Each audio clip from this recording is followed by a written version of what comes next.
Welcome to the Ravenswood City School District Regular Board Meeting of April 24th, 2025.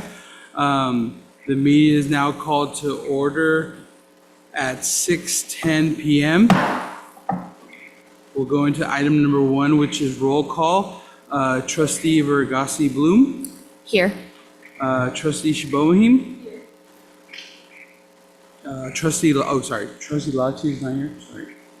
Yeah, she'll be running late. Trustee Nunez, and I myself, Samuel Tavera, am present. We have quorum. I will move on now to item number 2, the approval of the agenda. Do we have any questions or comments regarding the agenda? All right.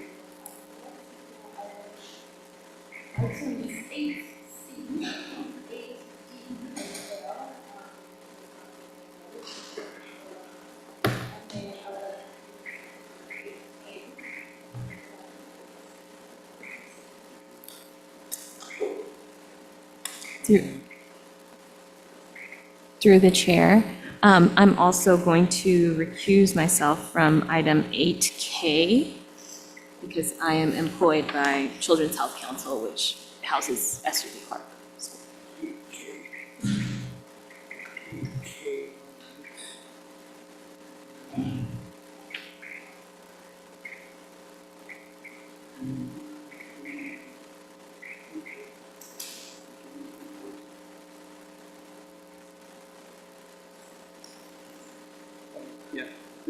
And then we're going to pull, I think we'll pull item 13 also. So we'll pull item 13 as well. All right, so then do I have a motion to approve the agenda, pulling items 8C, 8D, 8, and 8K, and item 13? I'll make a motion to approve the agenda with all of those items pulled. Do I have a second? All in favor? Aye. Aye. All right, motion carries 3-0. All right. And 2 abstain, 2 are absent. All right. We're going to move into item number 3, which is our student recognition for Rock and Read Literacy Challenge for March 17th. Yeah, March 17th, through April 4th, 2025. Yes, so to the board, we have some special guests tonight to be recognized by our trustees. As our Ravenswood Promise Learner Profile states, is that we choose to approach our learning with a growth mindset, and one of the key pillars underneath this tenet is that we set and achieve goals, learning goals together between the family, educators, and the students. And our campaign around reading that was set by our Ravenswood Education Foundation, the Rock and Read, did exactly that. It brought the community together around one of our main priorities, which is language and literacy. And we were able to promote literacy through the efforts of the foundation, orchestrating a campaign where we were able to really encourage the love of reading and get excited about reading.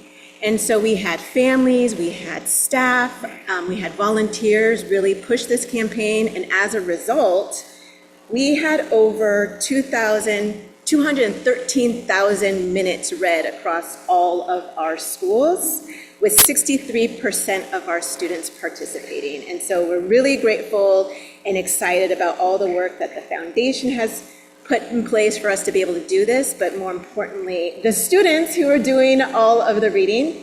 And we thank the families and the teachers and the site administrators who really encourage the students to put the time into reading every single day, and also between classes. And I even heard that one of the science teachers at the middle school is like, it's now time to take a science test, you need to put the book down. So even our middle schoolers really got into this. We have all of our students who are going to be recognized. We had top readers from every school being recognized tonight. And I would like to first start by recognizing Cesar Chavez, Ravenswood Middle School's top reader, who at the middle school is also the top reader across the entire district. with over 2,230 minutes read. And this goes to Alexander Carrillo Segundo. He happens to be an 8th grade student who's on the Washington, D.C. trip that's also supported through the Education Foundation, the Ravenswood Education Foundation. But Mom is here. And so, Mom, do you mind standing up? There's Mom.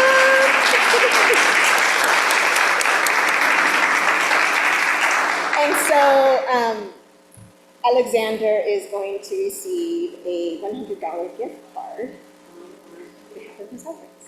Fantastic. Yes. At Bellhaven School, and you also see, this one doesn't have the teachers at the middle school, but I updated the slide. Miss Hard from period 7, 6th grade class, had the most minutes.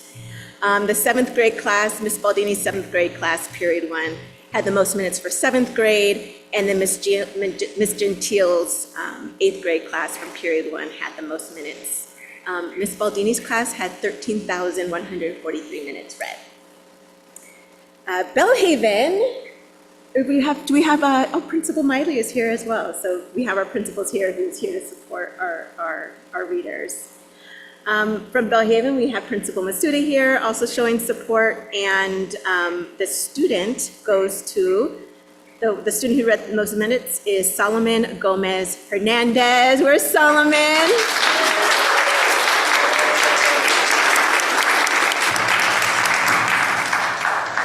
He read 1,264 minutes, and speaking with Mom earlier this evening, mentioned that he was reading nonstop and even reading audible books, reading books to himself, reading books to her, and vice versa. And sometimes, the books seemed a little long at times, but Solomon kept reading. Congratulations, Solomon.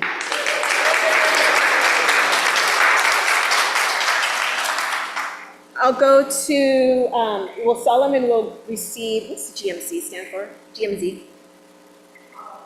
Oh, the Palo Alto Junior Museum. So our elementary students from Los Robles McNair and Bellhaven will receive Family Plus memberships to the Palo Alto Junior Museum as well.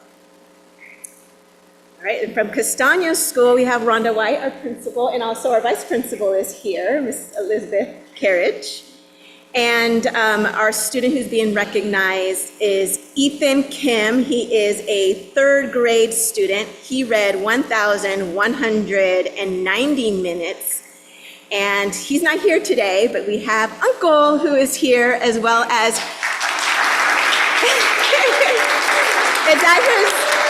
that his cousin, your daughter? Yes, and so we have a future, I think, lead reader next year. And he also will receive a gift card as well, or a GMZ museum. Oh, the Sky Zone. All right, maybe we'll bring the relative too as well.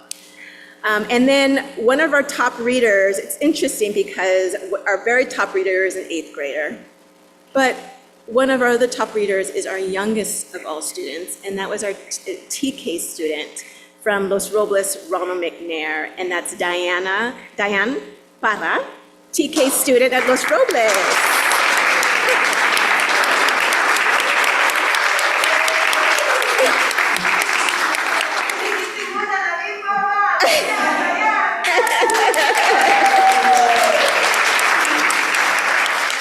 And she read 1,651 minutes.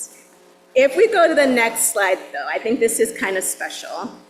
And what's special about this story, which is representative of our learner profile and this goal specifically around approaching our learning with a growth mindset in collaboration of working with family, staff, and the child, is that we want this love of reading to spread, and it starts in the home. And you have a 2nd grader, the sister.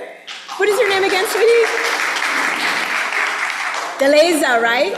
Deleza is a 2nd grader. And what's interesting about this story is Deleza was reading with her TK sister and then also baby brother, right? Modeling for your younger sister. And then younger sister keeps reading with her brother. and earns more minutes than second grade students. But if you don't mind playing the video, you can see the family in action here. Muchos colores. Una vez vuelvo la mirada a través de los años. Hacia los días de mi infancia, recuerdo una caja de regalos que alguien nos regaló. Yes, so I'm sure baby brother will soon be one of our top readers when they come to Ravenswood.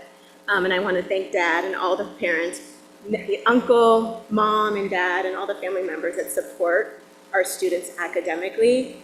Our goal is to ensure every student leaves Ravenswood literate at grade level. And we start at TK, and we want to accelerate and keep them at grade level until they're ready for high school. So I sincerely appreciate all of your investment, your time, and dedication to upholding our learner profile. Congratulations to you. And I also want to say a special thanks to Jenna, the Executive Director of the Ravenswood Education Foundation, and the foundation, who has made a lot of shifts to align to our priorities, from the rock and roll to be more inclusive of our entire community, to aligning to our language and literacy goal, where we are going to see some outcomes that our students deserve. We deserve to see, that our students deserve to achieve. And we're ready for this change, and we're ready for this focus to be on our students accelerating in academics. So appreciate all your guys' support. And we'll have your gifts here. You don't have to stay for the entire board meeting, but Jenna has provided all of the gifts for you here as well. Any comments? Any comments? Anyone like to share any comments? I will just say congratulations to all of you and to all of the parents. I really hope you enjoy your gifts, whatever they are. And I'm sure your son is going to ask for where that gift card is. So my advice is don't spend it before he gets back. He's probably already spent it in DC. But congratulations. You guys are amazing. Keep reading, keep working hard, and keep shining, because you guys are Ravenswood's future. So thank you so much.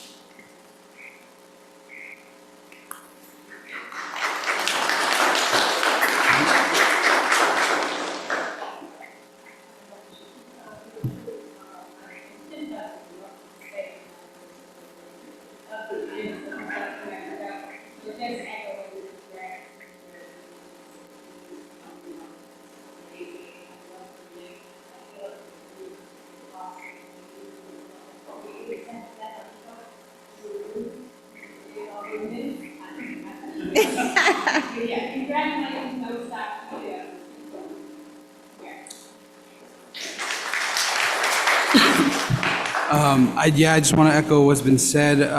Jenna, thank you for all the hard work of you and your staff for supporting our district. I briefly saw you when I was dropping off my daughter, and so thank you so much. And to the parents, just thank you. We honor you and your sacrifice and support that you're investing into your children. Como padres, es nuestro trabajo de regalar semillas, and so you're doing that today.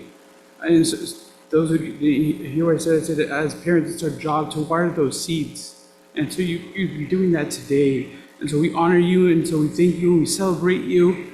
Thank you so much, and we honor you, and we celebrate you. Thank you.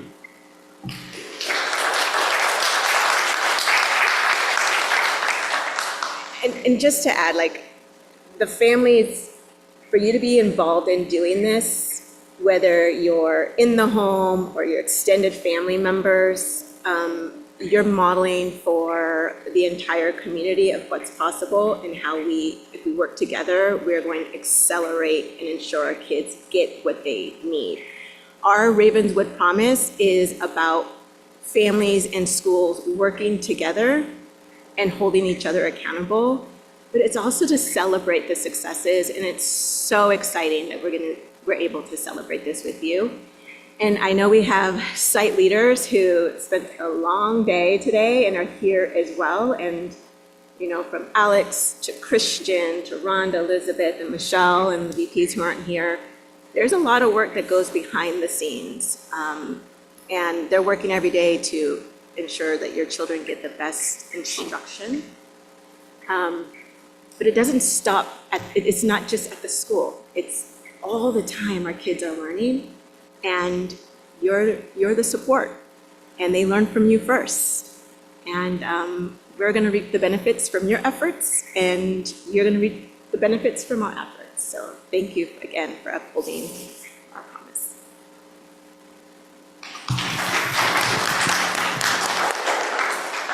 To the chair, I wasn't going to say anything, but I was so moved by just, this is why we do what we do.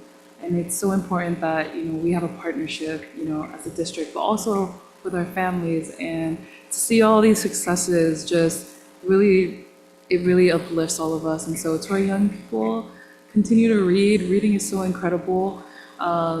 Just hearing all the stories and, the testimonies and the minutes, it also just reminds me why, some of us were pushing for the new library here in the community, right? So that there continues to be spaces outside of our schools, but in our community for young people to explore. Because I believe that reading is just another outlet for you to go into a new world that maybe you haven't been before. So thank you to Jenna and to our incredible staff. And I just look forward to the next time we get to hear more updates. Thank you. Sorry, through the chair. So another big component of who we need to thank is the teachers, because we know that the teachers are the ones who reminded the students to collect their papers and made a point to make sure that they were logging their hours that they were reading in the classroom. So I especially wanted to shout out all the teachers. I know Miss Lucy is here right now, who is Diana's teacher. Yeah, she's back there. She was cheering for you. And so I just want to say thank you. And I don't know if there's any other teachers in here, but I can't recognize your faces. But so thank you so much for the work that you guys put into after long days and nights and really thinking about how to make reading, the reading experience something that kids find joy in inside and outside of the classroom. And we know that that lasts, especially when we start at such a young age. So thank you for being part of that really big rock of reading and part of our promise. So thank you so much for those teachers too.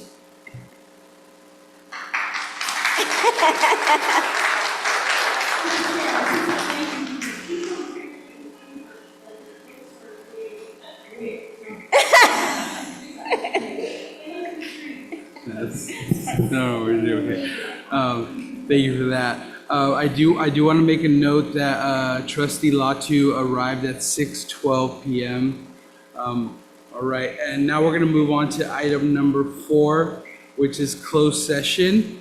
So we'll now move to closed session. But before we do that, do we have any members of the public who would like to address anything that has been agendized for a closed session?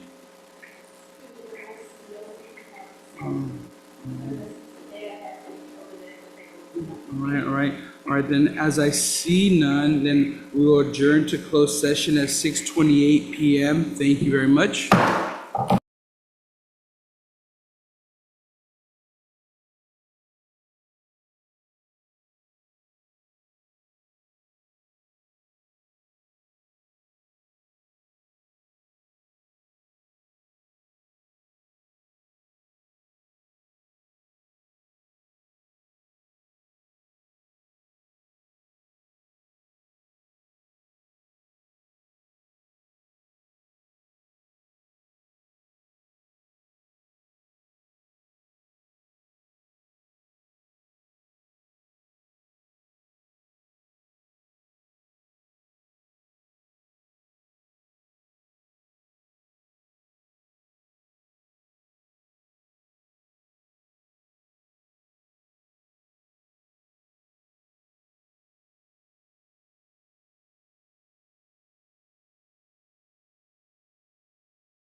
All right, welcome back. We'll reconvene open session at 7:12 PM.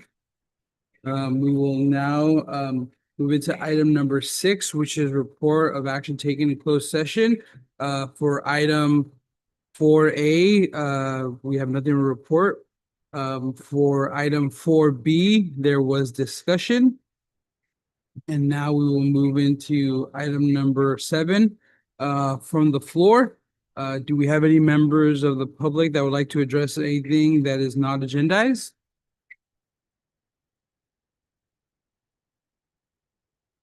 I know. All right. All right, so then as I see none, then we will move on to item number 8, which is our consent agenda. Earlier we did pull some items. And so it was, here's start actually with.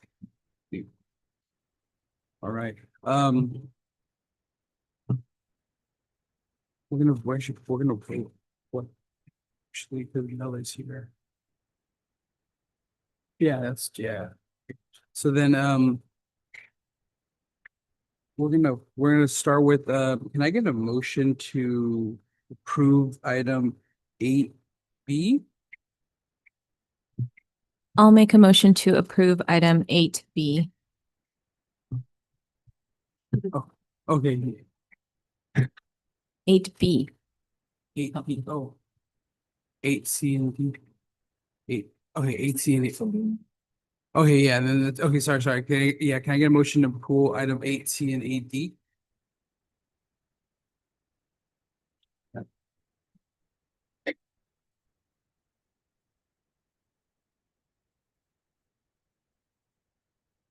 Yeah. Yeah.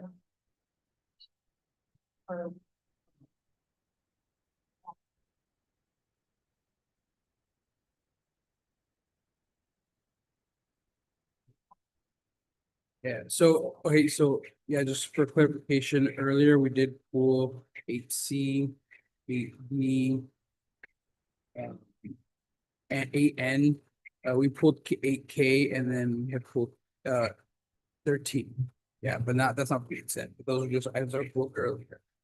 But for right now, at least from the beginning, everyone was present for AA, so that was not being put. That was for Melee and Laura were absent from B. Yeah. Laura and Tammy were absent from 8C, and then Melee and Tammy were absent from. Yeah. Yes. So, 8D. so then maybe since we didn't pull 8B, can we do that now or? Yeah. Okay, so we're pulling 8B as well to vote.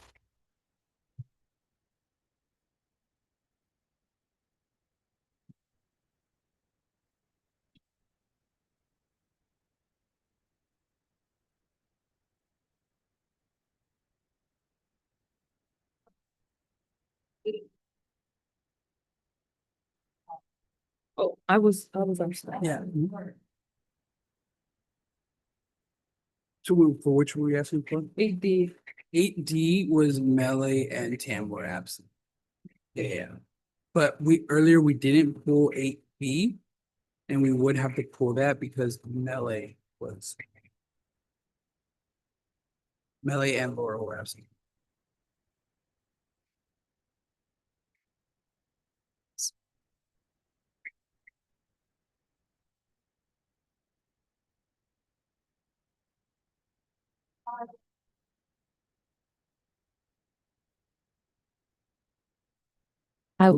I'll second. All in favor? Aye. All opposed? Okay, then motion. I abstain. Okay, abstained. Okay, so then that motion carries 3-0-1. Melon abstained. Yep. And so that's for 8B. Okay. So I'm sure I have so many scratches on the paper. All right. Now we're gonna go to 8C. Can I get a motion to approve item 8C? Through the chair, I move to approve item 8C. Do I have a second? I will second. All right, all in favor? Aye. And then that one, oh, anyone abstain? Okay. All right, and so that one also passes 301. Now we're gonna go to item 8D. We're pulling completely. Yeah, we'll table that for another time. And then we're gonna go down to 8K. 8K. All right. So I will recuse myself for this vote. Yes. All right, thank you. Do we have a motion to approve item 8K?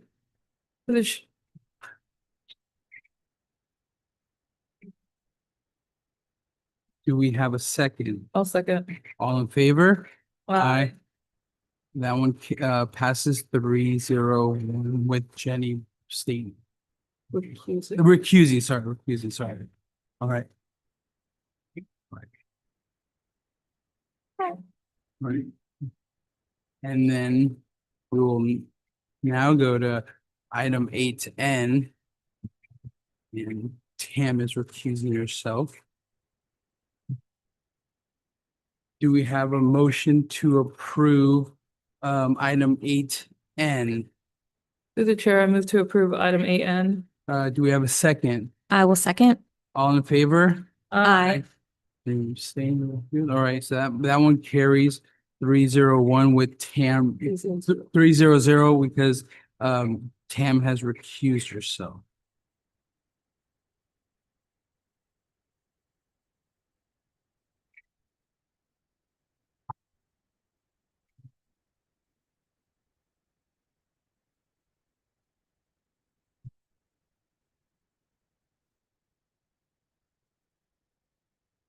Now that we're not missing anything else. No. All right. So now we will, I will entertain a motion to approve the rest of the remaining consent agenda, which is, let's say it all. No, with the changes of pools. Yes. Can I entertain a motion? Through the chair, I move to approve item 8 consent agenda minus items B, C, D, K, and N. All right. Do I have a second? All in favor? Aye. Motion carries 4-0. Right. That's a lot. Thank you. All right. All right, moving on now, to item number 9, which is board reports communications. Would anyone like to start? I can start. So I did get to go to Los Robles spring concerts, both of them for K through 2 and then 3 through 5. It was lots of fun, wonderful singing. And then I know Castaño also had Moana. I don't know if anyone got to see it, but I saw some pictures, and Principal White sent lots of videos as well. I'm sure she'll send them to you if anyone wants to see them. But the singing was amazing. The kids were great from the videos that I saw. So I just want to shout out all of the amazing work that our schools are doing and the ways that our kids are presenting those things. And then we're going to also just give flowers to some of our folks here. So Gina, our amazing superintendent, Sudaria, was honored last Thursday. So I got to go to her honoring of winning the AXA Region 5 Superintendent of the Year for the area that we represent. So I just want to say congratulations. So, and President Nunez did get these flowers for you. So I picked them up. I'm the deliverer here. So we just want to say thank you for all of the hard work that you are doing as you are leading our district, not through a lot of stuff and through a lot of growing up, as I called it this week, that we've done a lot in the last few years. And we know that with you at our helm, we're doing great just because you know how to connect with the community. The work that we've done on the community action plan along with all of the staff here and our community has just been really amazing. And so thank you so much for the work that you're doing. And it's just amazing to see you honored in such a big way and also to see you honored here. So we just want to make sure that you know that we love you and we are so excited and feel really proud. I mean, like, you know, we always joke we're all here and we look up to you, but then we're also kind of your bosses to some extent, which is really funny. But, we look up to you. So I can say that personally, that I look up to you and I think that you're just an amazing leader and you've taught us all so much here. And you make us really proud as like proud parents to be able to say, yes, this is our superintendent. Yes, this is our staff. Yes, this is the district that we get to sit here and talk about and make decisions for, but we couldn't do it without the great group of leaders that are here, even in this room, all of you in this room who, a lot of times lay down your time, lay down your energy, lay down your intellect for our district to make sure that we're doing the best that we possibly can and even better for the community and what they deserve. And so I just want to especially thank Gina for the work that she has done because we would not be here without you. So thank you so much. Yeah.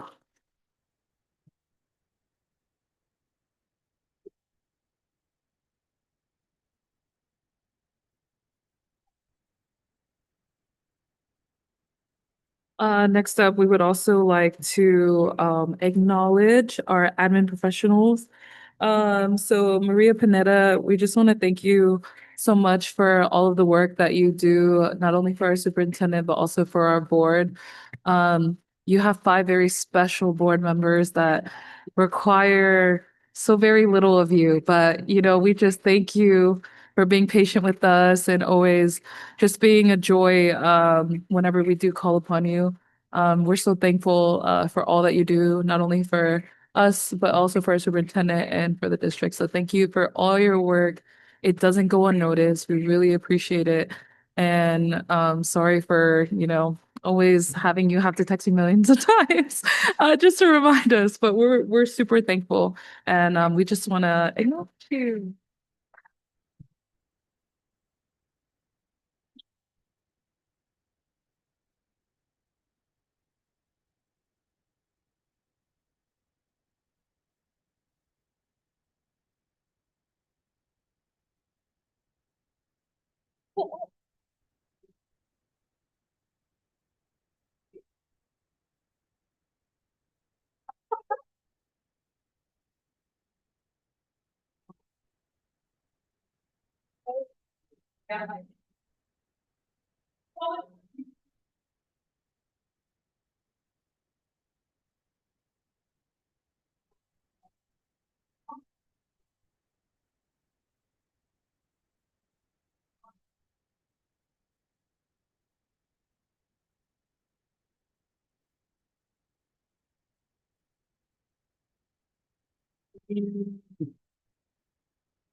Is it me? I'll go. All right, I have a lot of reports, everybody, so bear with me. On Cinco de Mayo is coming up in the community. We'll be celebrating its 40th celebration here in East Palo Alto. It will be at Bell Street Park. They're having a parade and a festival, so the parade will be starting at Brentwood Academy. And you will meet there at 11 a.m. and then you will parade along all the way to Bell Street Park. The festivities start at 12 and end at 7 p.m. My next board report is on May 31st is Mama D Day. They'll also be celebrating Asian American Pacific Islander Heritage Month. So it'll be a great celebration. Also at Bell Street Park, and it'll start from 12 to 8 p.m. It's been a bit of a whirlwind for me over the last week.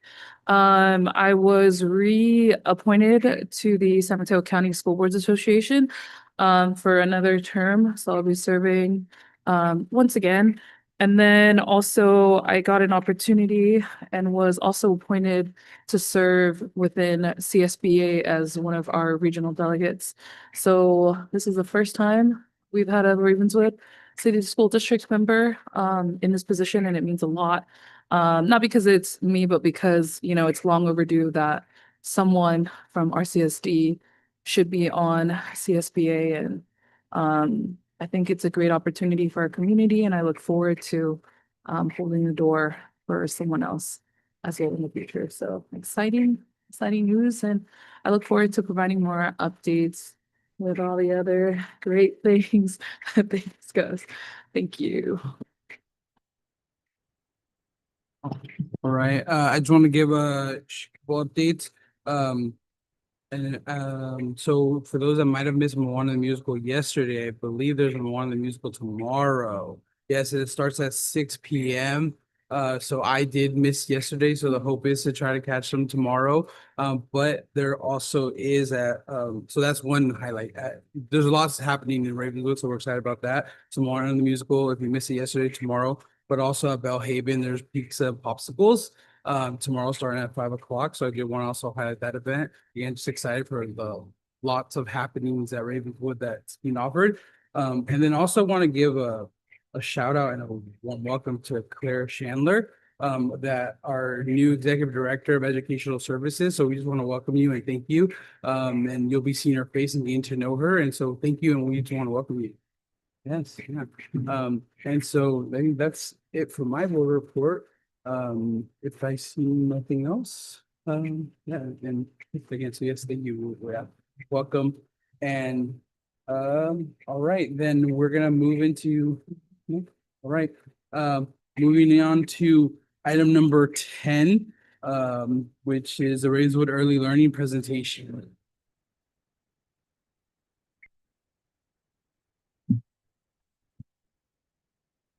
Thought we were going to be here a couple minutes ago. They come down quite so quickly. Good evening, trustees. 2 years ago, this board identified a real need in our community and expanded an additional early childhood and high quality early childhood seats. And we did a bunch of research at sort of the board's direction, and I think it really identified and confirmed that is a real need.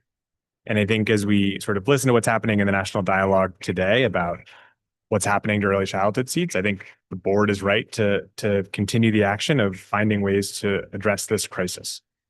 Over the last year, the board's taken a bunch of action in putting forward a parcel tax, entering into a lease with Cadango, finding new ways to think about creative, alternative, and non-traditional solutions to use district resources to support and address the real early childhood needs in our community.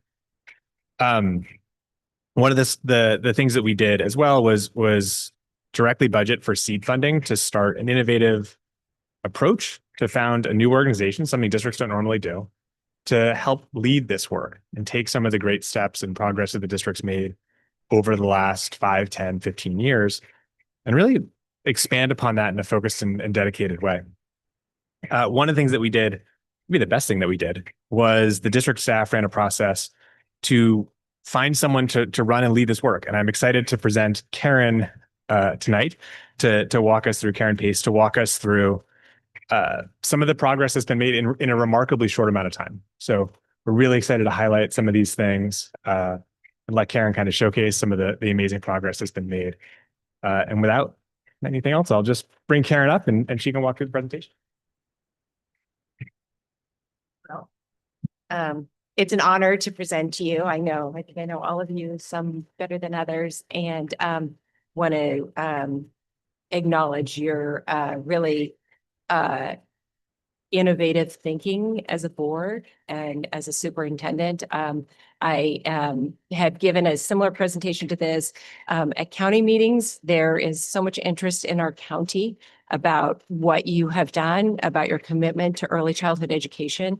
And almost all educators are really familiar with the power of early childhood education to change academic outcomes, life outcomes. I have had one of my favorite quotes is I had one district email me and say, when can we talk to you about what you're doing? And of course, Ravenswood is leading the way again on a topic that other districts are really struggling with. So I am honored to be here. So I have not used this before, so I'm hoping I'll be good at it. The agenda, we're going to talk about the journey to date, which will be really short because Will just did part of it. Thanks, Will. And solutions, how we're addressing community needs, and then next steps. These are all, I think, pretty familiar to you. The three assessments that were done that reflect parents and providers' experiences in the Ravenswood community. And there were the through line between the three of them over a little bit less than 24 months and all within the last 3 years. So very relevant today is that people are not able to find the early childhood care that they want and need for their children. And the early childhood space is pretty complex. And so there's this disconnect between providers who have open enrollment spots and many, many, many families saying we can't find spots. And so that is a big part of the work we're doing. So building on your work, and this is kind of a laundry list of the really significant steps you have taken over the last few years, implementing universal TK for all children, all 4-year-olds from day one. And there are so many districts that have said, Gina really was inspired. And it's been like Groundhog's Day when they do it year over year versus just doing it all at once. The Ravenswood Collaborative. So it's been about 12 years this district has been bringing together the early childhood providers. And it's highly unusual in California and actually the nation for private providers, nonprofit, faith-based, the district, charter schools to come together and talk about how to improve everybody's experience, how to serve all children. Most districts and early childhood providers, particularly in California, have a pretty contentious relationship because there's a fear of TK taking children, 4-year-olds from programs. And Gina she's been attending collaborative meetings and always says, we have so many children who come to TK in kindergarten who've never had any early childhood experience. And so we don't need to take programs from providers. We need to make sure that families who want their children in a program can find one. So that has built a truly collaborative spirit in our community. So the collaborative came together and applied for a state grant and got $387,000, which is helping to fund providers and this program. You will mentioned all five and Cadango and the preferable lease agreements that you have given in support of early childhood education. The ECE vision that was done a couple of years ago, talking about the importance of it to academic outcomes and serving the community and children well.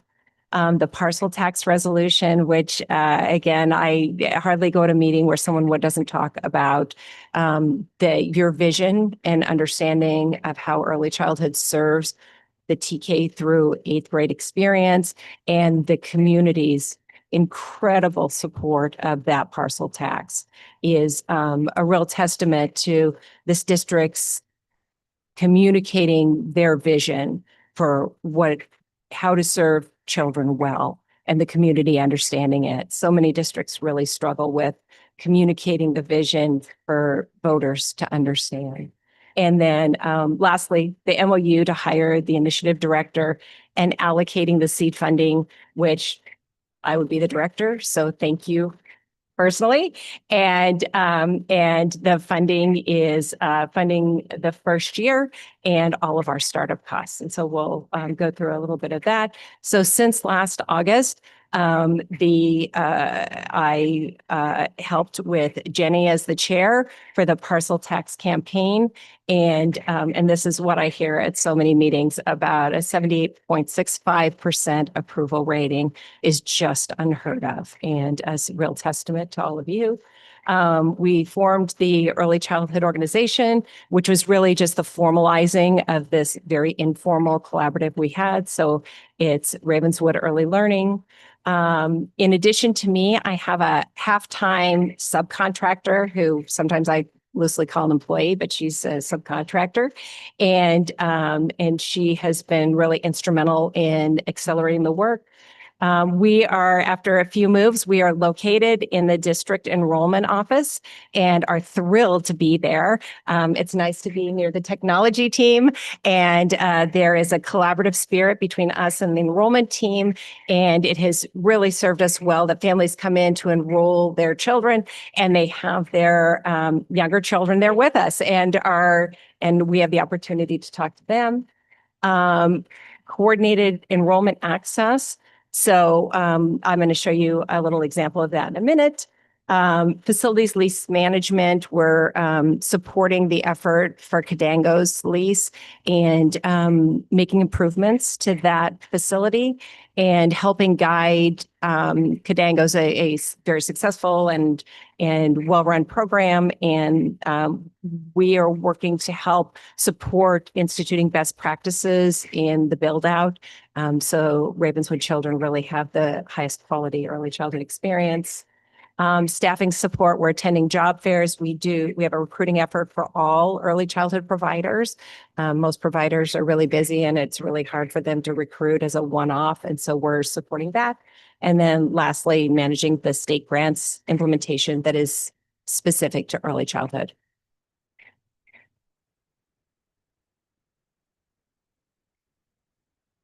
Did I get the bad battery? There we go.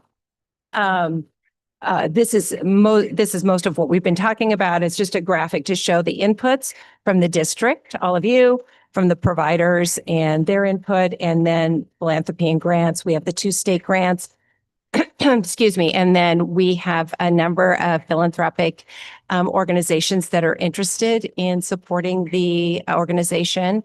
And then the key responsibilities, enrollment, funding, facilities, and workforce development. And the outputs are all the things we've been talking about.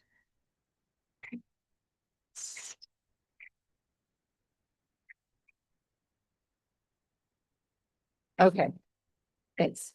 How the solutions to the challenges that were uncovered in the different surveys that were done are access and availability. So that's why I talked about the mismatch between open enrollment spots, families that can't find care, how to navigate enrollment directly. So families feeling like they can't afford it. And we know there's funding available. So matching that.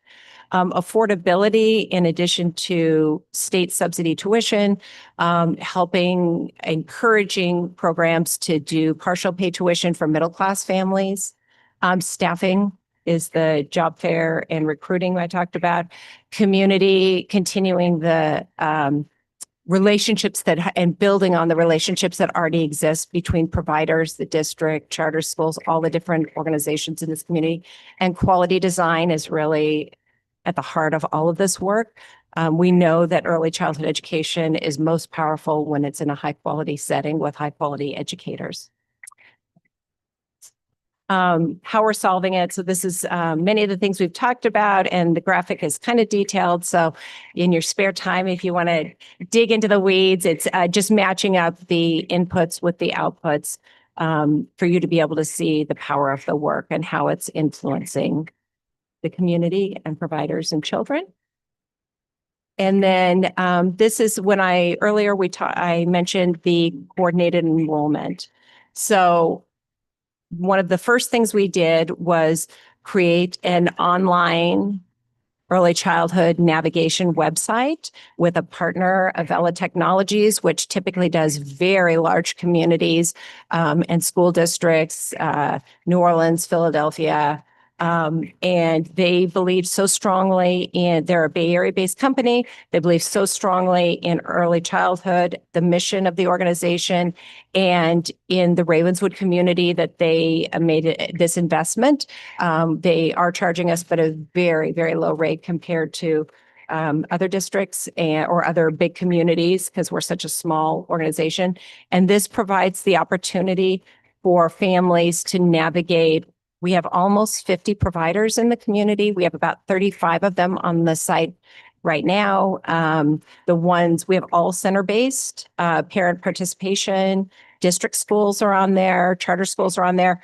The missing schools are home-based providers who we are working really hard to get their information and get permission to put them on here. Families, next. No problem. This is showing the filters. So back to the complex organization, families can filter by their child's age, by the tuition they need, by geographically. We have known that many families they will only consider early childhood care if they're if it's located proximate to their home. They want to be physically close to it.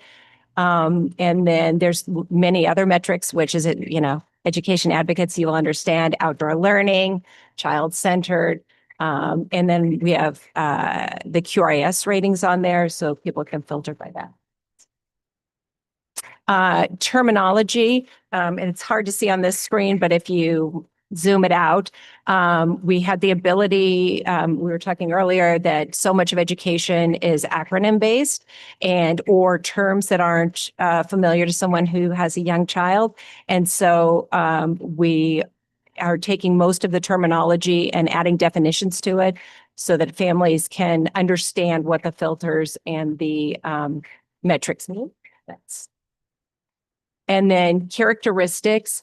This is an example of the Little Stars program and the breadth of services they offer. So again, when we think about a special education early childhood program, families might not know what that means. And by definition, so many of these families are first-time parents, so it really is new to them. And we hear from many, many families that they did not actually have an early childhood experience themselves. So this is really their first time engaging. Sure, I have a question. For this website, is it translated in multiple languages? Yes, it's translated in Spanish currently, and they are working on Tongan, I think. Is that right? Yeah. Yeah. I mean, we went through and I would love your feedback or anybody's input on what the more languages it's translated in, the more wonky, bulky, complicated, it slows down the site. Mhm. And so I told them that there was a large Polynesian population here, and then they did some kind of Google analysis behind the scenes, and Tongan was the language that made the most sense for our population. But I would certainly love to hear if that isn't your experience or if we should have them consider something different. Oh, no, I think my main thought was just making sure that it's also accessible for a Spanish speaker. Oh, But for it's, sure. yeah, but like adding another language on top of that, it's like the cherry on top. Okay. So what's next? We talked a lot about what's happening in 24, 25. And I don't want to go too long. I could read these to you or you can read it on your own time. We talked about the online navigator, the in-person services at the district, all of the not very interesting but legal parts of setting up an organization and financial parts, and then building the board, creating a community of supporters. So that's both community-based, philanthropic, businesses. And then the seed grant is what's funding us this year. And we already talked about the grants. For next year, we are very thrilled to be supporting Cadango's ramp up and helping to move their occupancy of the space and grow enrollment as fast as possible. Maximizing the existing providers, so helping providers to fill their empty seats and to help the community understand what the barriers are to having those seats be empty. Philanthropic support is important in the long term, and then community understanding. And then in 26, 27 is the parcel tax will go into effect in June 2026. And so we are enthusiastic, of course, about that, helping support early childhood in support of what it was written for and the community really great feedback we've received. And then increasing the number of seats and staffing professionalization. We have dedicated early childhood educators all over this community who can benefit and are enthusiastic about increasing their permitting levels. And we've been facilitating many of our educators getting bachelor's degrees. And that has been such a source of pride for the community, in addition to benefiting the schools themselves. And lastly, this is who I am, and Liz, my counterpart. The QR codes can access both our website on the left, and the right goes directly to the online navigator. I'm happy to answer any questions.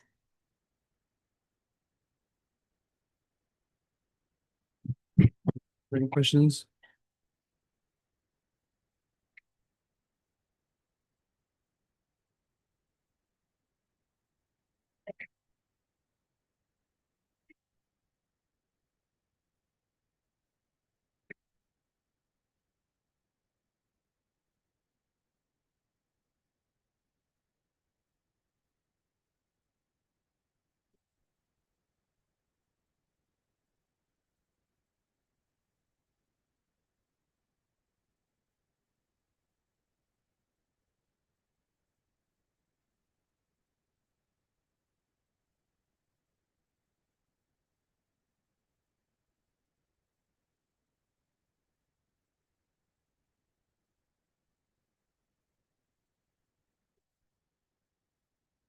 Sure. There's nothing in the next year's budget for this. This is a seed grant that helped get the Ravenswood Early Learning Program kind of up on their feet. They're doing pretty amazing, just given the amount of time they've had, and they've already been able to successfully start fundraising for next year. So we're not expecting a sort of general fund contribution for next year. When the parcel tax sort of comes into effect in 2 years, I think there's a conversation we had about the, oh gosh, 26, 27 budget. That's right. For the next year, but there's no contractual obligation to provide additional funding at this point. Sure.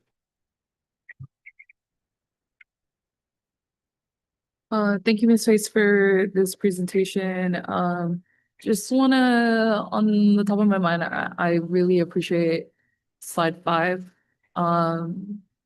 where it just talks about our journey to date.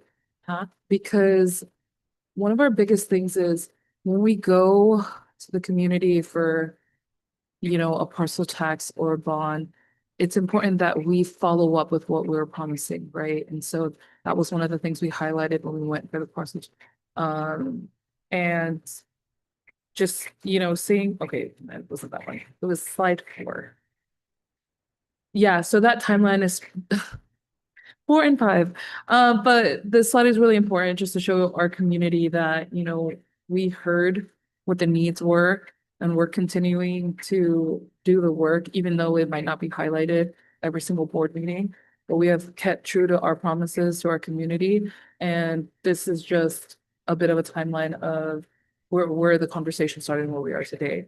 And a continued promise that we're going to continue to explore this as we continue forward, because as you know, people are having kids, our Madam President, and they will get to an age where they're going to need services. And it's important that we continue to meet our community where they're at. And so thank you for your presentation, but also I just love that we're putting, the proof in our pudding, as I say. Thank you. Thank you for that beautiful comment. And like I said, I while you might not talk about it every board meeting, I certainly hear it in almost every meeting I'm at about how visionary you are as a board, and what a difference all educators know it makes in children's lives and their lifetime outcomes. So thank you. I just want to also say thank you for the presentation, and also I just want to clarify, like, that tool that you were showing us where people can go to the different tabs and all that, that is currently live. So current residents can actually log in using that QR code and use it right now. Yeah. Okay. Yep. I think that's amazing. And I think that's great. Just especially because I like that it navigates down even to like if you need something like that's developmentally appropriate for your child or like special needs or any of that we offer here, but then you also might need at the young age level. So I think that that's amazing.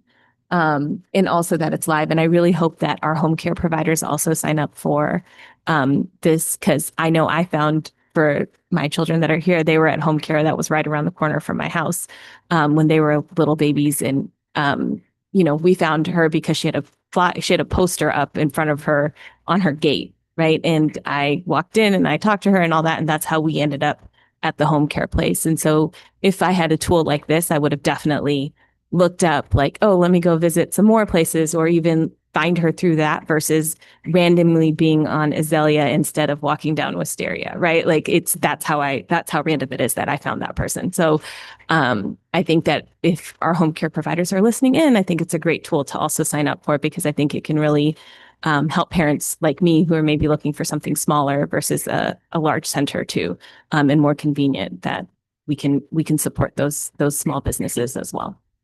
So thank you. Absolutely. I want to just say publicly, and our service is completely free. That has been part of the slower uptake. And most people are saying like, we're way ahead of the curve. Like we're identifying and getting people signed up sooner, but there's definitely a lot of organizations who charge home-based daycares or preschools for their services. And so that just like all of us, they're just really tired of sales pitches. And so it takes us a lot of conversation to have them understand, like there's no hidden fees. We literally are there to support them. And then they sign up immediately. So thanks for bringing that up. And I appreciate it being in the recording and home-based providers telling each other, like, this is a real supportive place. Yeah. I was just gonna say, Karen, thank you for this presentation and thank you for the work that's being done. And I think and so the one thing I didn't even know the tool was live, so I'm so excited to hear that. And I'm just thinking about, it's just the times that we live in, how easy it is that we use just apps and tools and software and data and just to make our lives easier for everything, whether you're ordering a cup of coffee to like booking a hotel room or whatever it is, you're filtering through stuff to make preferences for your life, for what you want. And we're just helping, our families make that as far as for them, for their children to say, and I spoke to Superintendent Staria even when I started with my daughter in TK, like just like even like navigating it. Like I had so many questions about like class and how she's going to start and what school she was going to go to and who was going to watch her. And just because I had never let my daughter leave my house or like leave who was going to watch her, take care of her. And even now today, like who babysits my daughter, who takes care of my daughter, or where I let her go.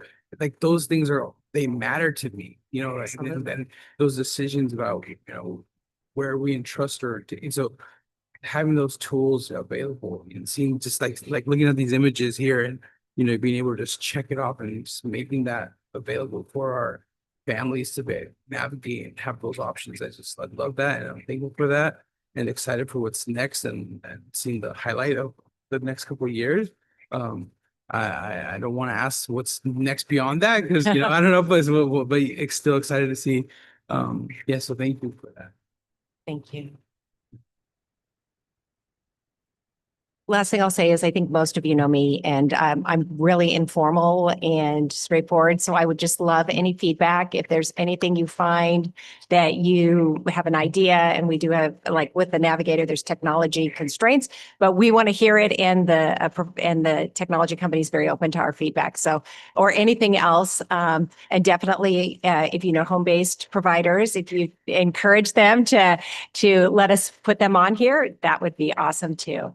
So I'm available and really appreciate your partnership. Thanks. Thank you. We'll now move on to item number 11, which is a presentation of the proposed school start and end time shift for school year 25-26. Good evening. We are late in this school year and early a little bit next school year. And one of the things that's come up this school year and last school year is there's an overwhelming demand for our bus services right now. We try to provide bus service to as many students as possible, but our buses are full. They're very full. And that has a number of ripple effects. One, it means that late arrivals to the district might not be guaranteed a spot in the bus. Two, it means that when buses are full, there's more incidents on the buses. You know, you can legally sit 3 kids to a standard bus seat. That's a lot of kids on a bus. A lot of kids on a bus seat. We also don't have additional adults on the bus. It's a bus driver. One adult, there's as many as 70 kids on a bus. It's a lot of kids to manage. When a bus driver is sick, we have 3 buses or 2 buses trying to do the work of 4 buses. It's chaos, right? We have a little bit of a choice. We can roll with the status quo. We can try to find a way to hire more bus drivers, which, setting aside the cost, it's just hard to find bus drivers, but we'd have to have more buses. We'd have to have more fuel. We'd have to have more places to store those buses. One thing that we can do that's a free option is reuse our buses throughout the day. And the way to do that is to stagger our start and end times. So make our schools start a little bit further apart from each other, about 30 minutes. We're not trying to change the workday late. So one of the things I want to be clear about, we're not trying to ask anyone to work more. We're not trying to make teachers work more. We're not trying to have school start at 6 a.m. We're not trying to do any of that. We're just trying to say, hey, if we can make some small adjustments to start and the end times, that would allow us to reuse our buses. And as we'll talk about, reusing our buses could functionally double our bus capacity.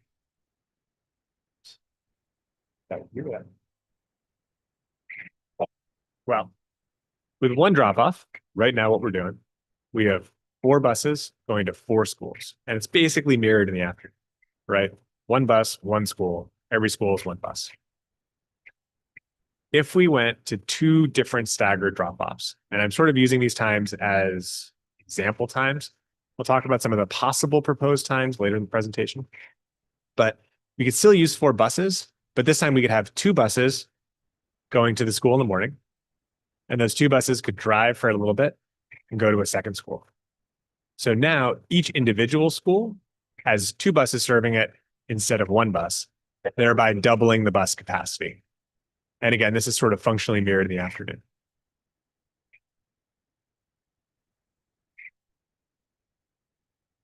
Couple of pros and cons here.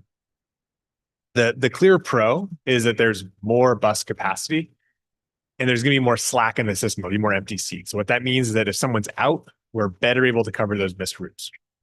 The other advantage to this approach is, you know, some parents need to be at school, at work, a little bit earlier than other parents. So having 2 different start and end times allows a little bit more parental flexibility when choosing schools. And we're able to achieve these things without really any material new cost. The cons to this, it's a longer school day or longer day working for bus drivers, even though they'd be getting the same number of paid hours. It's a little bit more difficult to find before and after school collaboration between schools, right? If schools end at slightly different times, it's hard for kids to travel to an event or something after. And it's a little bit more confusing for parents to say, wait, what time does my school start? They don't all start at the same time. So a little bit more confusing on that end. Through the chair, can we ask questions now or comment now, or do you want us to wait? Yeah, preference. Okay, I'll go now. Thanks. Can we go back to the last slide? So where it says the pros is no material costs, I don't agree with that. And I say that because if we're asking bus drivers who are currently on the current pay scale that they're at now to increase the amount of rides they're going to be providing during those times, I think that there needs to be an adjustment in compensation because they're doing more work than what they're currently being asked to do right now. We are paying, a couple of years ago, we decided to pay all bus drivers for the full 7.5-hour day, regardless of how many hours they drive for. So what that means is that our bus drivers are working the full 7.5 hours a day, every day, even though they're not necessarily driving for 7.5 hours a day. So they might be driving for 4 hours a day and then working in our school kitchens for 3.5 hours a day. So driving more, but they're not necessarily working more, if that makes sense. Which is the rationale behind the no cost. The board could choose to pay the bus drivers more, but they're not necessarily working more hours a day, if that makes sense. They're just driving more hours. I hear the rationale. I don't exactly agree with it though. Because I feel like they're going to be I don't want to say dealing, but they're going to be with our students more. And I feel like, and you said it yourself, there's only one bus driver to all these students. That's a lot. My sister's a bus driver. And so like when it comes to the yard, like I'm very particular, especially about them. And I feel like you said, if one is sick, then it's going to throw off our current skill right now. And so I just want us to be very thoughtful because we're going to also be increasing the amount of time that they're going to be serving our students. And so I want us to think a lot about this particular like point. They were the first people we talked to when we started thinking about this years ago, right? So sorry, and I don't, maybe cost is the wrong word for some of this, right? It's going to be more driving kids than they are currently doing, right? So that is factually true.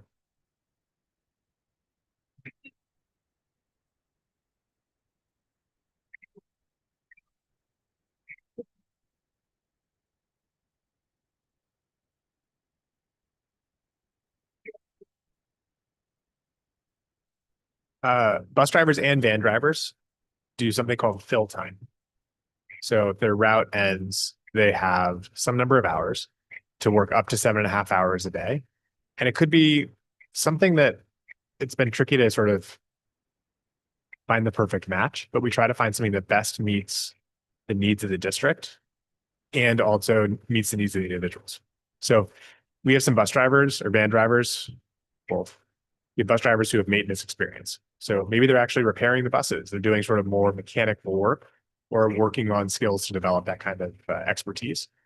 We have folks who have more of a clerical background. They may be doing payroll support, data entry, helping with purchasing here in the home office. We have some staff who, when a kitchen worker's out, they're providing support in the kitchen because maybe they have a little bit of a cooking background or something like that, an interest there. So it kind of varies a little bit. We try and work, they've been yard duties in schools. Sure, I'm forgetting examples, assessments for LPAC, things like that.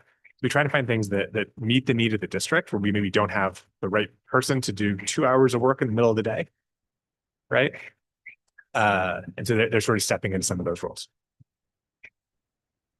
Through the chair also, like if we're thinking about the upcoming future, I in some of the discussions that we've had, like there is a potential for additional routes with just where our construction and stuff is going. So I just want us to also put that in the back of our mind that there is the potential for additional bus routes in the next couple of years when we're given the construction that is projected at some of our school sites. So I feel like this is a temporary means to an end, but I also want us to really think about more of a long-term fix. This is in regards to a conversation that we had in closed session. Yeah, no, I think the traditional sort of nomenclature on a bus route refers to like a number of schools that we serve. I'm not aware of any adding of additional schools. I am thinking of additional riders, and this would actually allow us to accommodate additional riders, even though it wouldn't necessarily work for, say, adding a fifth school somewhere.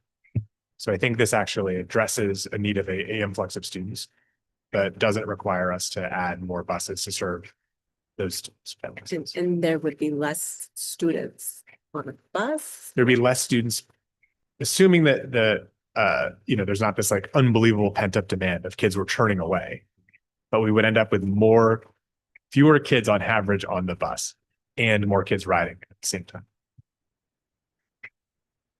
Through the chair, there's the slide with the routes on it when you were saying like if you break it up yes, that one. So would they drop off at the school and then go back and pick up kids and then go back to the next school? That's the intention. It's not to like do like a mixed age. Okay. We do when drivers are out, we do end up with mixed age buses. which are not preferred by anyone that I'm aware of. Nobody wants a mixed I stage agree. bus. I rode a mixed stage bus. Yeah, it's not ideal. This would probably not eliminate that, again, if drivers are out, but it would dramatically reduce the amount of mixed age ridership. Okay. And then how long currently, like, are the workers driving? Like, how many hours? Like, if you were to guesstimate? I would estimate for 4 hours a day, Okay, and this would probably add an hour. an hour. Okay. Of driving, hours of driving. So seven and, Driving, prep work, and, Yeah, okay. and examining the bus. yes. Okay.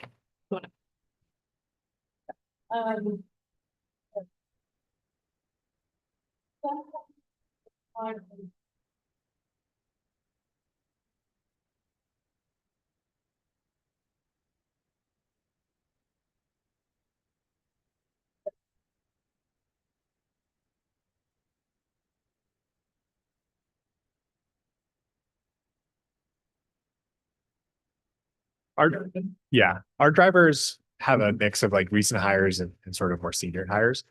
The more senior hires, so if you joined the district as a bus driver 3 years ago, 4 years ago even, right? The expectation was that you would drive for 2 hours in the morning, you'd be paid for 2 hours, then your shift would not start for 4 hours or so, then you would drive for another 2 hours. So you're only actually getting paid for 4 hours a day. Even though, when you show up when you leave was long. And so drivers actually preferred to step into field trip work, to sign up for other work. 2 or 3 years ago, we made drivers have the option of opting in for a full paid day, even though they might be assigned to do anything. They might do custodial work, right? And we had an actual increase in drivers because drivers want to get paid for a full day's work. And so I think people have signed up for that, and I think are excited to work sort of those additional hours because they just want the money reasonably to get paid. Yeah.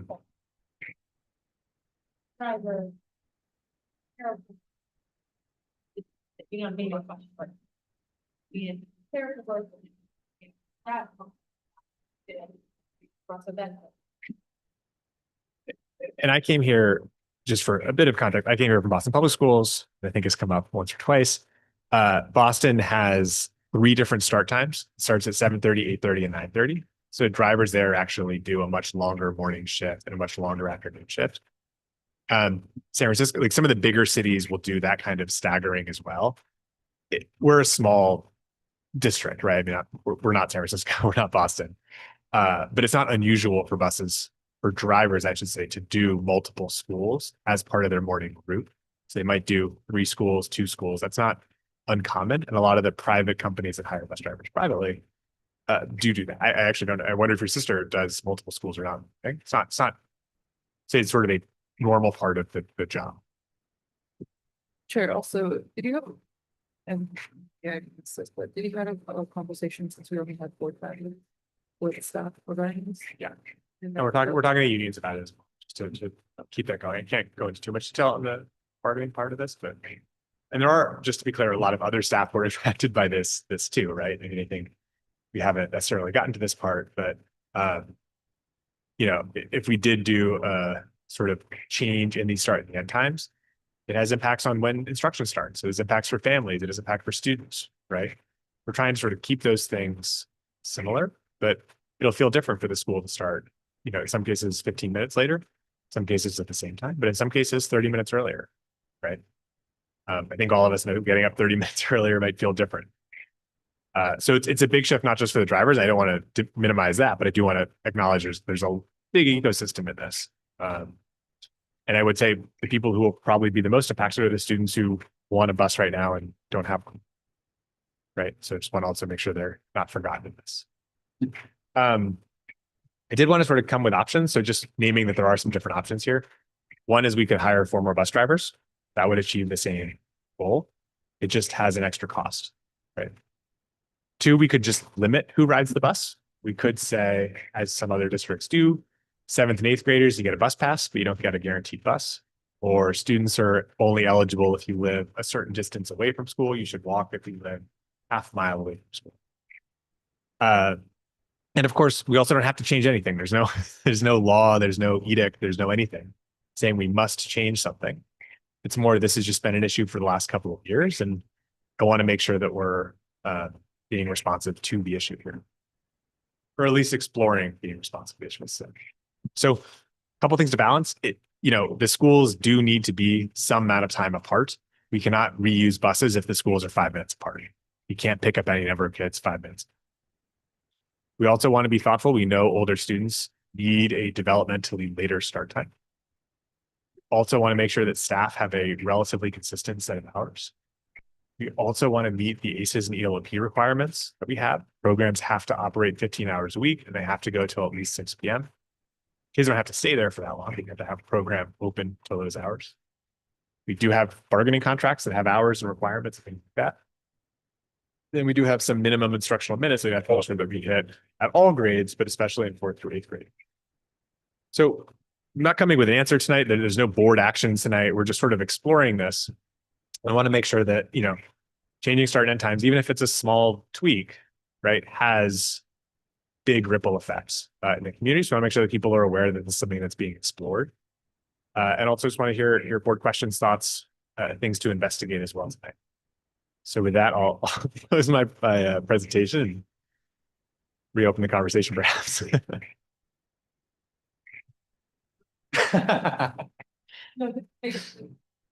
It's a good try though, right?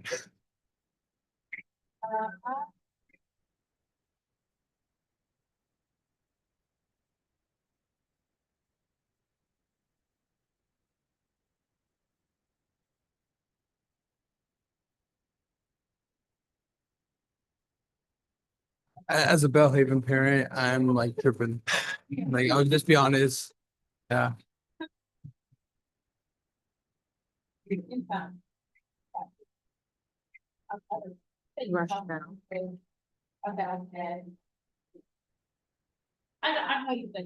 Yeah. I would say we're starting the conversation. I don't want to act like I've done this robust survey and everyone loves this idea. I think there's probably a lot of parents like Trustee DeVera who would have a reaction to any kind of approach change. Like, this is why we're just having a kickoff to the conversation. That's all. We don't want someone to find out, 4 days before the first day of school that their whole life has been rerouted. Well,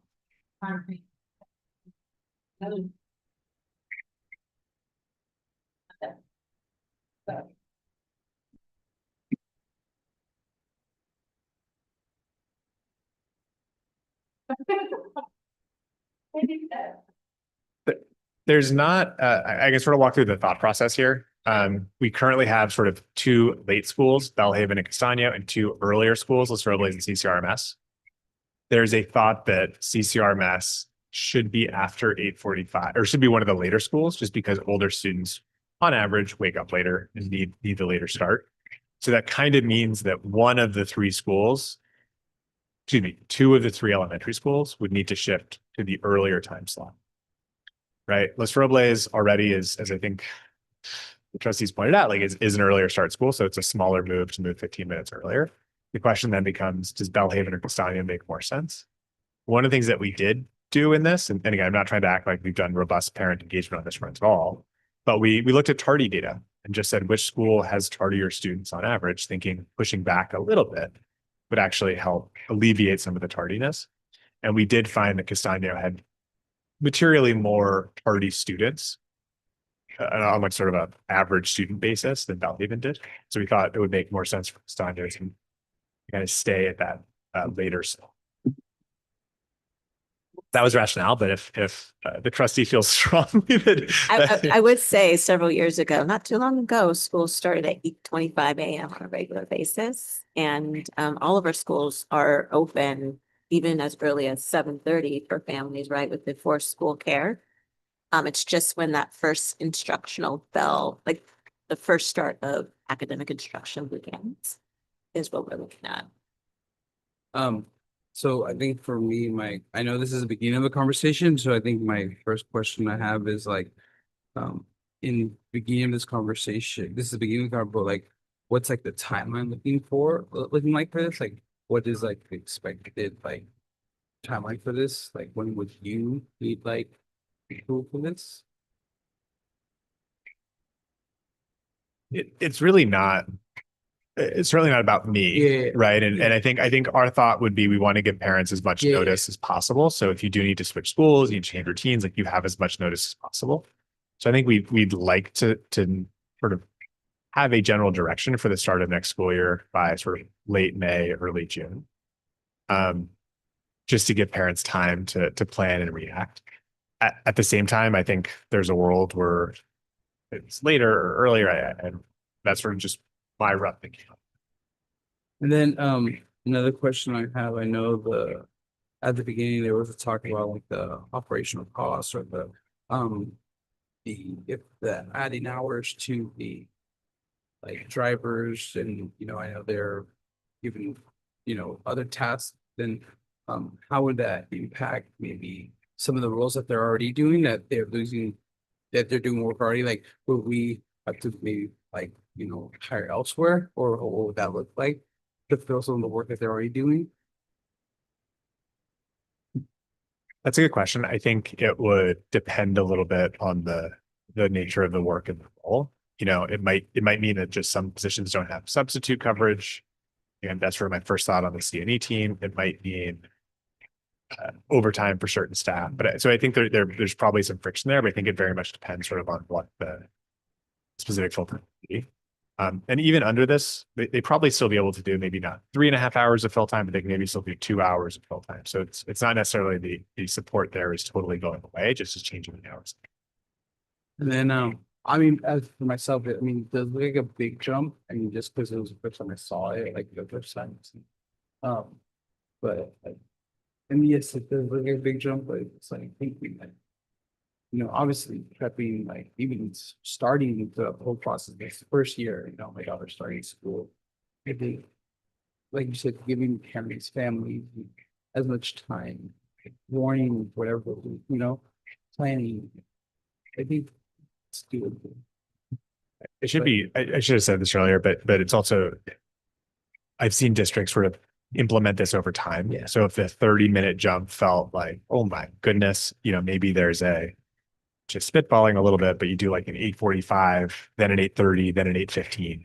So it's sort of 2 15-minute jumps may just feel more palatable than the big swing. You don't get all sort of the efficiencies in the first year, but you still are a little bit more able to adjust and accommodate. The chair,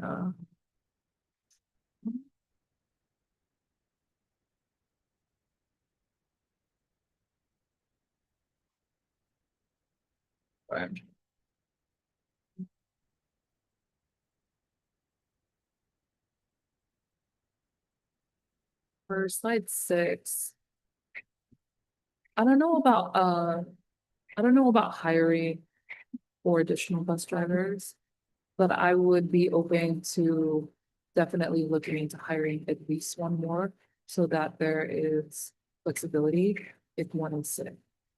Just because if 4 is the ideal number and we're right at it, I just feel like it kind of restrains us in the ability to be flexible.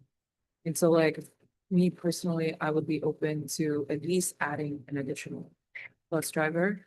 And then I would like to also see like the financial change, and you don't have to give me that number right now. I would not be in support of creating limits on transportation eligibility. Nor would I be in support of with the status quo plan. But that's just. Aside from that, I think the staggering, I say this, but I have no kids. So I also don't know, like as a parent, like waking up in the morning and making sure that your kid has to get there on time. Like I know my time, I'm in control of me, myself, and my dog, but like I don't really know, like as a parent, like my kid has to be. And that's why I lean on our parents here who have their kids. But yeah, I think the staggering times it would be efficient. I would be in support of it. But I think also just the bus driver aspect of it, I just want to make sure that we are doing our TLC matter and also thinking ahead. Through the chair, I mean, I think the kids can get up and get to school 15 minutes earlier. Maybe, 30 minutes earlier. No, I think it's 15 minutes earlier. I don't know, look at their. For Los Robles, it's 15 minutes earlier. But now. Got to get out the door. Trustee making faces about a difficulty of the early time. I would point out now there is a later start elementary school, which might be a give me a good fit thumbs up. for one trustee in particular, I'm thinking. I think you have the majority of trustees who are moving to an earlier time that are on your board. Just saying, the schools you picked. I think that I agree with Trustee Latu of just exploring what it would look like to have a fifth bus driver if it's possible, because I also know hiring is difficult. Just because, in case one person is sick, there should be like a rotation or an option or something so that we're not stuck. Because either way, even if we lost, like if we move to this thing, it would be harder maybe to make up the person that's sick, right? I guess we could go between all three buses, but that would be hard too. So I think that that's something to consider as well. But I do think that the start times, I think, are doable as long as you tell parents ahead of time and give them enough time to process and plan their life so they can get out the door with their children on time or get their kids to the bus stop on time.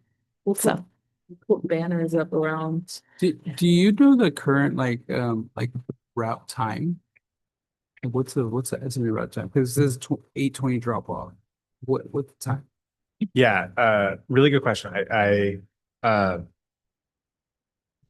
think it would. I don't know off the top of my head. No worries. Yeah, I think it would depend. I think, right now the morning routes are on the longish side, I would say, just because we try and cover a lot of ground. Whereas obviously if we have 30 minutes, it's gonna be a shorter time on the bus for the average kid. Because I'm just wondering, if and when or when, if we do staggered or don't do whatever option gets chosen later on, I'm wondering if we do a staggered time, like what it might look like if, one time gets impacted and like a bunch of kids waiting, and then one is completely empty, etc. It's what it looks like. And then I'm just wondering about like the route time because everyone, I think I've made it publicly known, like I was a Tinsley kid, and so my parents have to wake me up, they cracked it on just so I could get shipped out. And so like I was out there waiting for Boys and Girls Club, like in the cold, it was dark, and my route time was like almost an hour. And so I know obviously, no, I don't think it's definitely not an hour because we're a local, but yeah, yeah. The routes, even a local route, can be long, and Yeah. and I think one thing that I would want to make sure that this is a pilot Yeah. experiment kind of thing, just to make sure that this, I don't think this is like a forever change thing we'd explore. But I do think, especially sort of, December 22nd or 21st, whatever it is likely kids will be picked up in the dark on that first part, which is a really rough experience with this. But it's just given the day length, you're sort of limited in your ability to pick up in the dark or drop off. I'm not so much worried about like the being picked up in the dark part. I'm worried about like for me, it was we'd be woken up at the crack of dawn to get ready, so that we could be dropped off at the dark or Yeah. and then, if and when my parents could get us to go to sleep at, a good hour, so For the chair, I think also we can have a conversation, we have the 2x2 with the city of East Palo Alto, and I remember recently they have, funding for lighting within our community. So if that is just having an additional conversation to make sure that we have adequate lighting at our bus pickup spots, I think that's a worthwhile conversation to have with our city council so that we're working to ensure the safety of our kids if they are being picked up at earlier, darker time.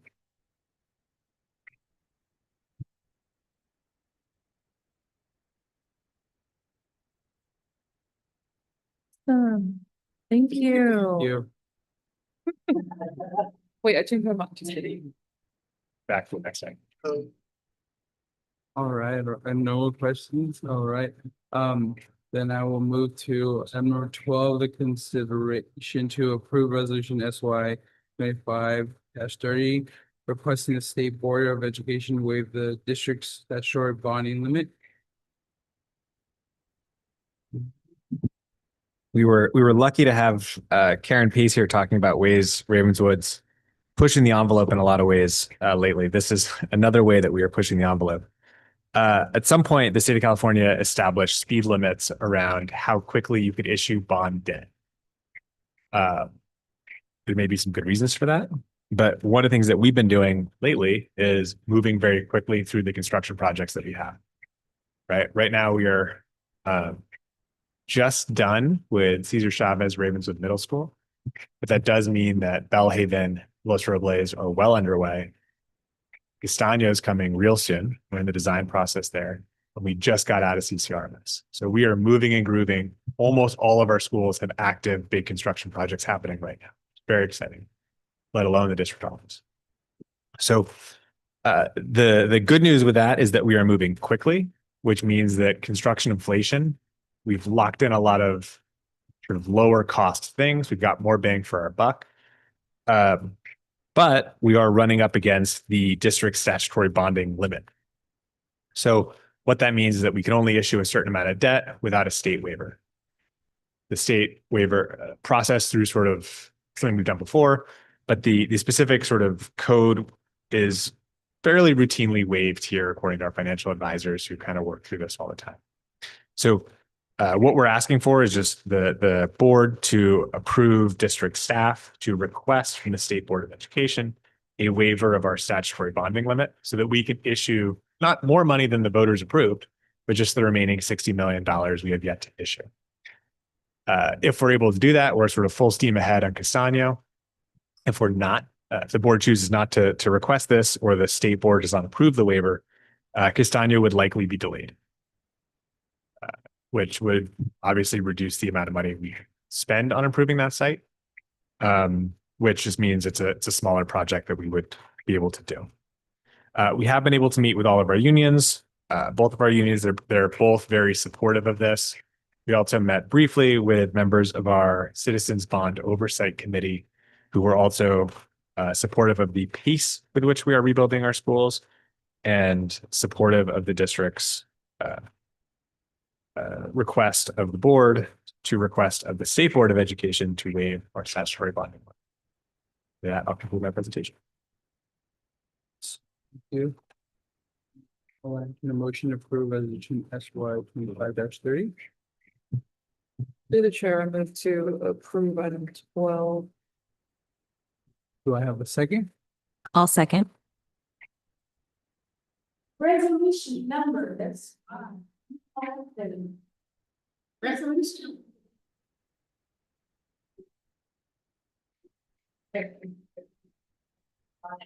Where?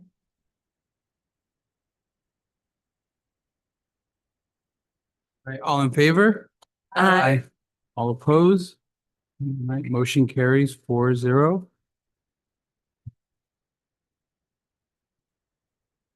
Through the chair, I think we full item Yeah. 13. All right. But, then now moving on to item 14, superintendent's report.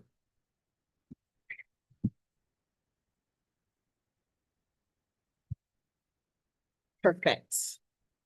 Yes, so we touched upon the growth mindset pillar of our Ravenswood promise, and I'll just go through a couple, the other two, and then also some of our priorities and accomplishments. So from our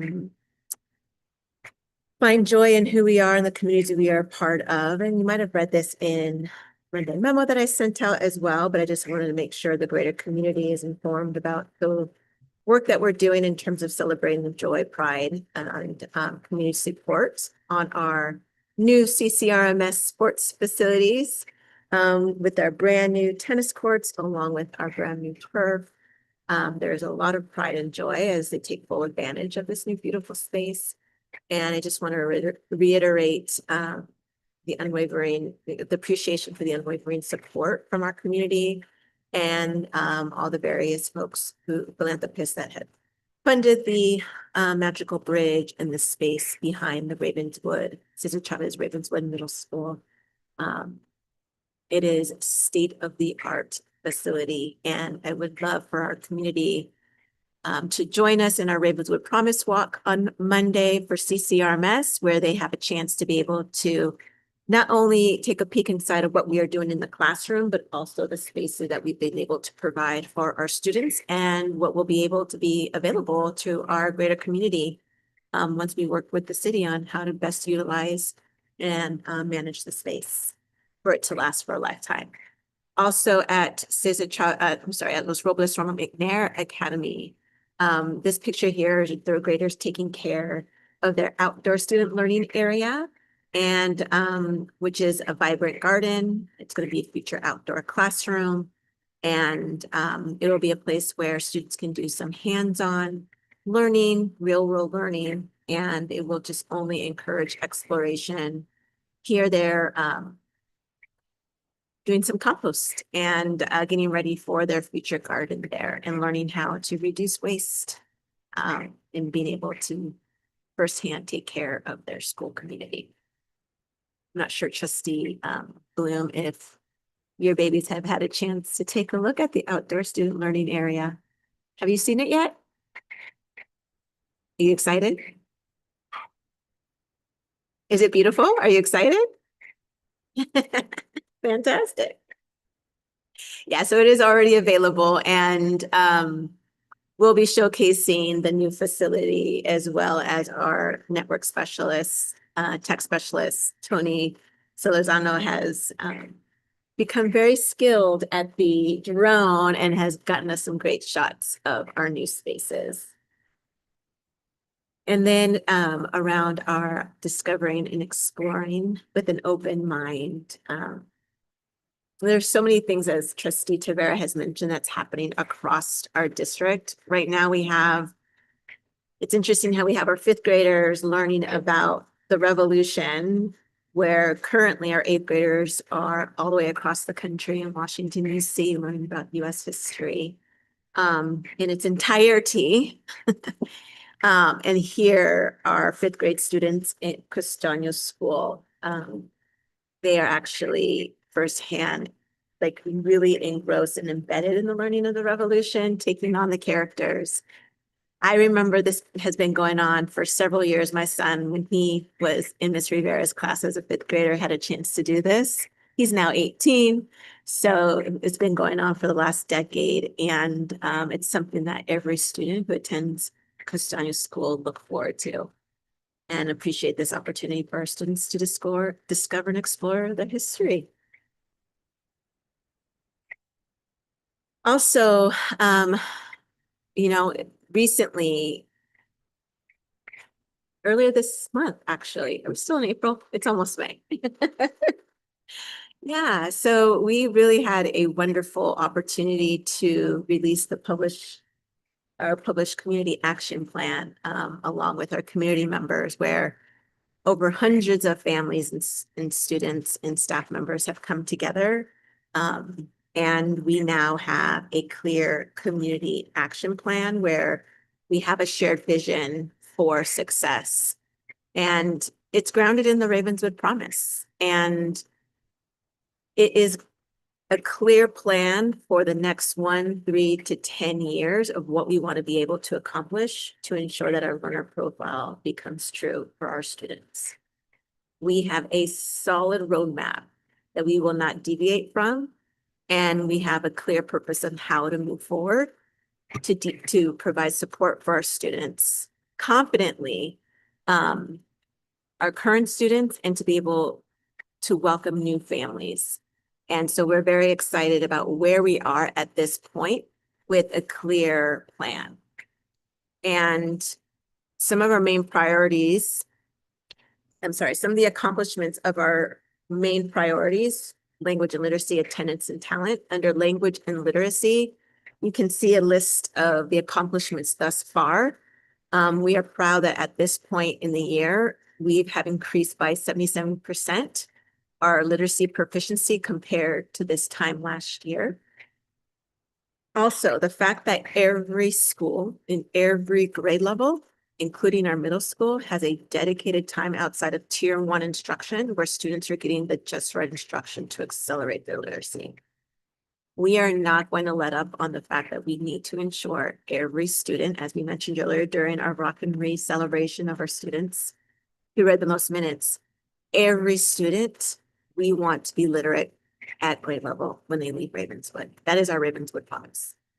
And then we're really focused as well on language, where we want our multilingual language learners to receive dedicated language development time 4 times a week, but also ensuring that year over year, their proficiency levels increase. And we want them to be proficient in English by the time they leave Ravenswood.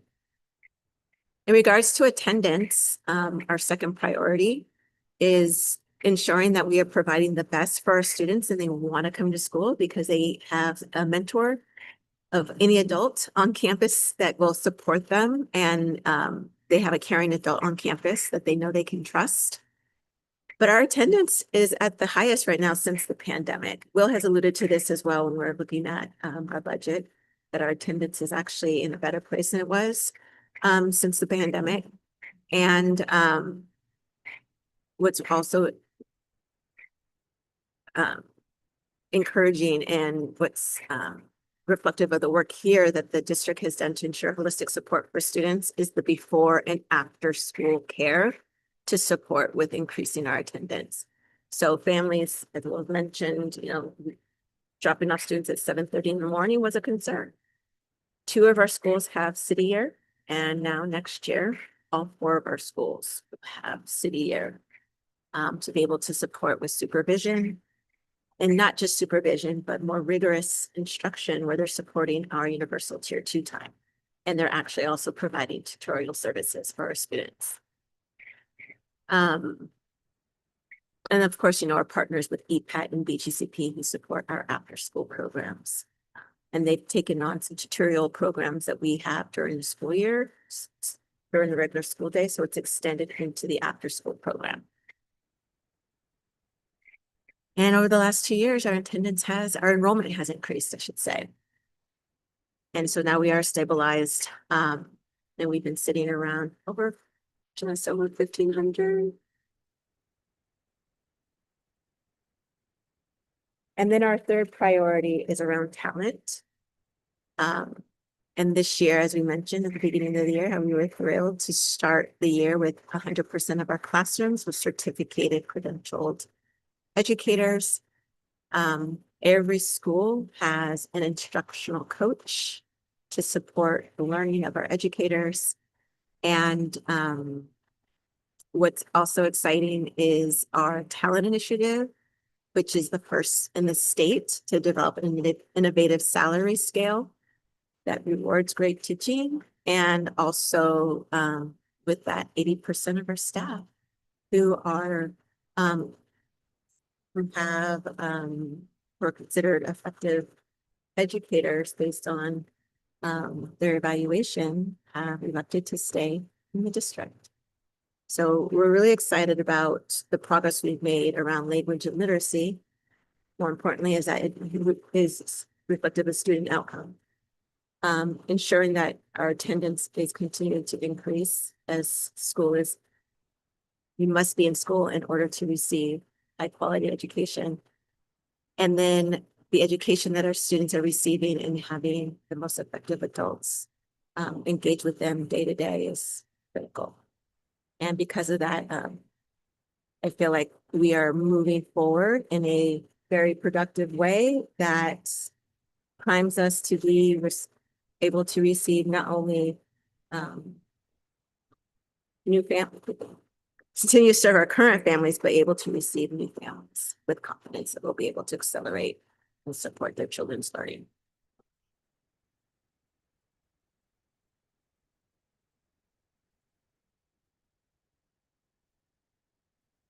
Thank you. Any questions? Through the chair, so there's one point that you didn't say, which is like on the middle slide, the attendance slide. Um, every school has staff that helps families access critical wraparound services from meals to housing to healthcare. And I just wanted to make sure we said that out loud too. And just to be clear, that's like our school engagement. Yes, so Folks every and- school, I mean, our district has our family and engagement, our family and community engagement coordinator. And then every school has an outreach coordinator who supports families to be able to navigate all the resources at our school sites, but also within our community. We would like to think all of our schools are able to provide all the services that our families need. We do quite a bit, and our city also provides a lot of resources, and our outreach coordinators are informed of all the resources beyond the district's provision. And I will just speak specifically for Los Robles. I know that the outreach coordinator, she is really good at making sure that they're connecting families to that. And then if there is a need that the school families can, that if there's a need that the school families can meet, she does put it out there on Parent Square. There's like a Parent Square group where families can support other families in the school. So the ways that we've set up our schools is just really supportive. And I know that I've experienced that as a parent and been able to ask for help when I needed it and also help others when they need it. And so I think that's just such an important resource that I know we have, and I wanted to make sure we didn't miss it when we didn't say it out loud. So Thank you. Any other questions, comments? Oh, right. Then we'll move on to item number 15. Thank you for that, Superintendent. Consideration to approve resolution number SY 25-31, board member excused absences. I will entertain a motion to approve resolution number SY 25-31. Through the chair, I move to approve item number 15 for President Munoz. Do I have a second? I'll second.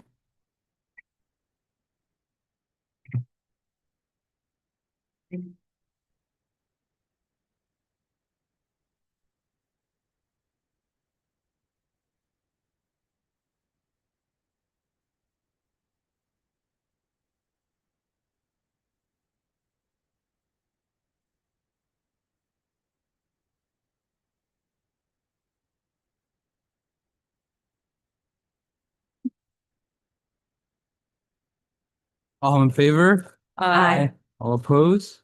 All right, motion carries 4-0. And with that, we'll move on to item 16. The next regular board meeting will be held on May 8th, 2025 at 6 p.m. and open session will be at 6:45 p.m. Item 17, our April 24th, 2025 regular board meeting will be adjourned at 8:45 p.m. Thank you and have a good night.